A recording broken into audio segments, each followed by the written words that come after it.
सावत्र आईकडून दोन मुलांना मरण यातना देण्यात आल्याची धक्कादायक घटना मुंबई शहरातील वसईत घडली आहे. सावत्र आईने दोन मुलांना घरगुती कामावरून हातोड्याने पिटाई केली. एवढंच नाही तर एका मुलाच्या गुप्तांगात चाकूने वार करून जखमी केले. ही माहिती वडिलांना कळताच त्यांनी पोलीस स्टेशन धाव घेऊन पत्नी विरोधात तक्रार दाखल केली आहे. आई वडील हे मुलांच्या जीवनातील छत्र असते. आई वडिलांच्या प्रेमाने मुले संस्काराचे धडे घेत असतात. मात्र यात एखादी सावत्र आईच मुलावर कलंकित अत्याचार करीत असेल तर ती आई या पावन शब्दावर कलंक लागायला वेळ लागणार नाही. अशीच कलंकित आणि किळसवाणी घटना मुंबई शहरातील वसई येथे घडली.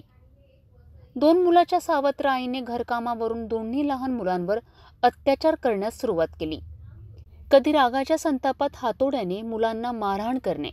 एवढ्यावरच ती सावत्र आई थांबली नाही तर तिने एका मुलाच्या गुप्तांगात चाकू टाकून त्याला रक्तरंजित केले. वडील घरी दाखल झाल्यावर ही माहिती कळताच वडिलांनी थेट पत्नीच्या विरोधात पोलिसात तक्रार दाखल केली.